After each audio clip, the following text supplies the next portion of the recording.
kind of get into this mindset when you're in competition for so long and you're doing well. There were times I'd catch myself and go, that's not who I am. You're so like your father. There'd be something in the back saying, is this really who you are?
I'm standing now in the showroom of a car dealer at Greenacre in Sydney. And I suppose it's very much like any car dealer showroom, except for all these trophies behind me. He is a man who, in his time, created history. Now, he thinks he's coming here tonight for a sporting interview with his son. And it's right here that I'm going to surprise them.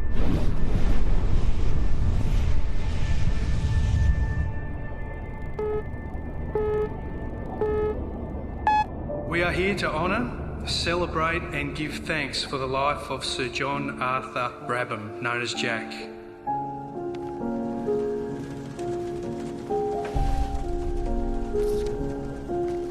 In one way or another, Sir Jack's life has affected us all. From those here who knew him personally and called him Grandpa, or Dad, or husband, to those here who shared a lifelong friendship with Jack, to those of us here who knew him from a distance and marvelled at his many achievements.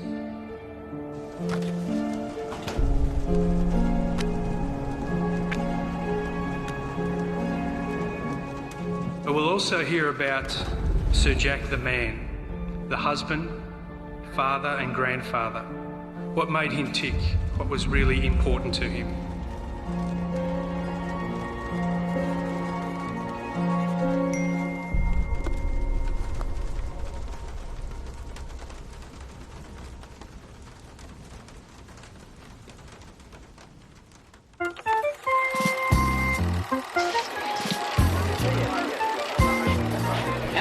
Been in a billy cart derby before?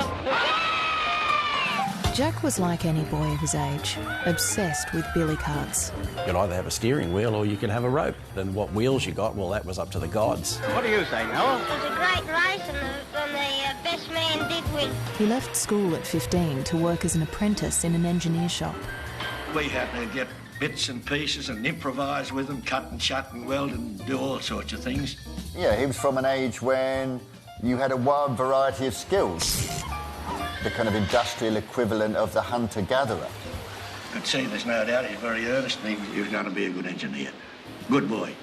Even away in the little-known interior, amongst the primitive natives, there are townships where agents of Hitler wait and plan for the downfall of a country that has sheltered them and given them security. Waltzing Matilda, waltzing Matilda.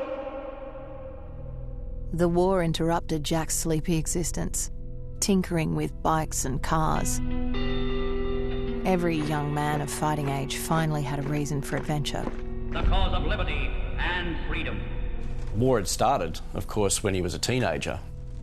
Jack entered the RAAF midway through the war. He was a mechanic on RAAF Beaufighters, called the Whispering Death, because twin radial engines were so quiet that they would come in low and then strafe the Japanese before they even knew what was hitting them. But Jack had missed out on becoming a hero on the front line. The pick of Australia's manhood. He was part of a generation of young men who needed some kind of arena to prove themselves as worthy as the heroes who had returned home, victorious in combat.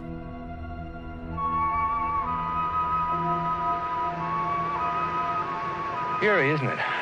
You know what this reminds me of? A theater. An empty theater right now. But it has its audience, its cast, drama, comedy, and sometimes it's tragedy, too. The spectacle here is a moving play on an asphalt stage with all the props. Producers and directors in the wings, the music, extras, comedians, good guys and bad guys, and the stars. And it was on a road trip up north that a friend took Jack to his first ever speedway. What he would have seen was motorised chaos. There was no roll cages, seat belts. The helmets were made of cork. A lot of blokes didn't even bother using goggles. The driver died of severe head injuries. Oh, Jack. Yes, the first time I met him was in 48. He was only a kid then, and he came up with a speedway car. Can you imagine driving down a dirt road and then having to turn left into the corner without hitting the brakes, but with your foot flat to the floor at the same time? Well, this is what speedway drivers did. I mean, all you can see now of a racing driver is a little bit at the top of their head, you know, that's sort of slightly bobbing around. In speedway, it's mechanicalised warfare of the most purest kind. It's wild, it's big. And that was my biggest surprise on the first night, was every other motor car was throwing dirt in my face. My mum came from a very sort of basic background. They met and Jack was racing in midgets. The lady who watched, waited and worried, your wife Betty.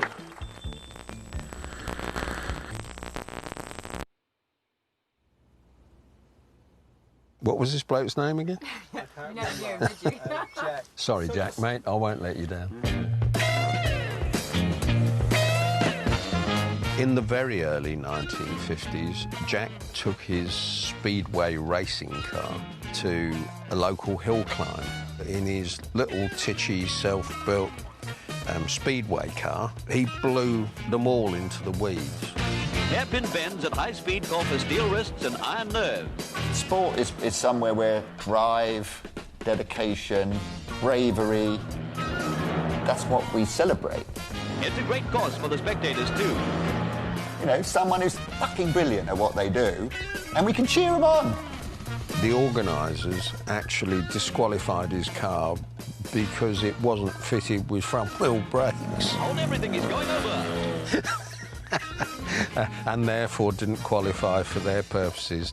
Not this time. So Jack responded typically by fitting front-wheel brakes, taking it back there and doing it again.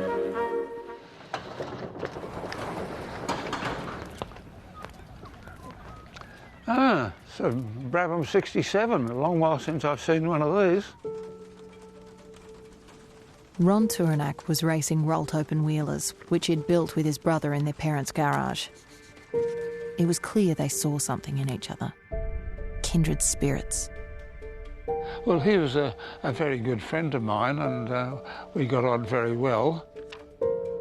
I've never been a very social person. I realise it was a mistake now, but I needed someone to train me. Ron and Jack were in some ways two peas in a pod. Neither of them talked much, but they could just look at what each other were doing and say, wow. Ron designed the cars and Dad tested them. It was an incredible partnership. Jack had his 2-litre Keeper Bristol. And he fitted a bigger engine to give it more oomph, and he ended up corresponding with John and Charles Cooper of the Cooper Car Company. By the end of 1954, Jack had experienced everything Speedway and hill climb had to offer. And while he may not yet have had his sights set on challenging the European legends of motorsport, the hobbyist from Hurstville knew he'd be foolish if he didn't pursue his clear talent behind the wheel. And Jack realised that to progress in the motor racing world, he really needed to be in Britain. When he hears the booming tones of Big Ben, no English-speaking visitor feels a real stranger in London. The chimes from Westminster penetrate to the four corners of the globe, and Big Ben has become everyone's town clock. When Jack first came to the UK in 1955, he kissed his wife goodbye and his child goodbye and found himself surrounded by really a fast-developing hotbed of motor racing development. We as loyal citizens must also do our part. British motor racing had been nowhere before the war. Silence. Conditions were so bad Careful what you say. that there were worse shortages here than there ever had been at any time. And a number of people just got so fed up with this turgid, grey, post-war Britain that effectively they said, oh, to hell with it, let's go motor racing and have some fun.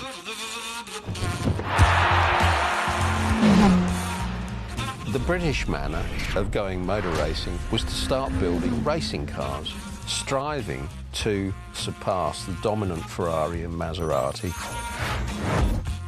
En route to England, Jack made the pilgrimage to Ferrari. And they closed the door in his face. He knew he probably appeared to them like a chancer from down under, but the experience stung him deeply, and he loved overtaking Ferrari for the rest of his career. Have you heard from Jack lately, Tom? Yes, we've heard a couple of times. I rang him up after Silverstone, and we get a letter occasionally. Then comes your first race at Goodwood. Did you come to an embarrassing halt 3 laps from the finish? What happened? I'm afraid I ran out of petrol. But Jack was quickly progressing. In his first year in England, he secured a seat in the Bristol team at Le Mans, where 83 spectators were killed. I mean, when you look at sport, we're living vicariously through the sports stars we're following. We want to see a crash because we can go through the whole drama of the crash, but we're not going to die. We can enjoy it. You know, we want to rubberneck it, and we want to see that the ragged edge is there. Drivers sprint for their cars at the start of the... Jack then took Betty to the follow-up sports car enduro in Northern Ireland. Sterling Moss in a Mercedes is one of the first away on the 7.5-mile dirt road circuit. He'd only been in the UK for 6 months, and he was already wheel to wheel with the immortals of racing. Out in a Triumph, Pantio, Mercedes, Hawthorne, Jaguar. But it had been a tough race for Jack. At this spot, in a few ghastly seconds, 2 drivers lost their lives. He and his co-driver, Jim Mayers, had tossed a coin to see who would start. His co-driver won the toss and was incinerated within the first few laps. I have seen death too often to believe in death. It is not an ending, but a withdrawal. As one who is finishing a long journey, stills the motor, turns off the lights, steps from the car, and walks up the path to the home that awaits him. He was fantastic from the start, a little wild, but everyone could see that he had it. One of the greatest names in motor racing from England, This Is Your Life, was flown in John Cooper of the famous Cooper cars. As John Cooper said to me, we didn't really employ Jack Brabham. He just appeared in the factory one day and became a fixture. He's a brilliant engineer, and he could set a car up for a race. He'd just pitch in and get on with something. Is it true that Jack was also a practical joker? Oh, yeah. He could make you anything, from a pair of pliers to a guided missile. He's just a natural engineer. He looks at things and understands so quickly what's wrong with them or what's right with them. He was one of the only F1 drivers that probably knew everything about the race car, from the chassis to the engine to the setting up. He knew all the parts. Well, Jack Brabham was a remarkable man. In a funny sort of way, Jack never looked like a racing driver. I mean, Sterling Moss looked like a racing driver, Jim Clark looked like a racing driver, but it was fairly obvious fairly early on that he was a goer. And it wasn't really until the Cooper Car Company picked him up that Jack's feet really hit the ground.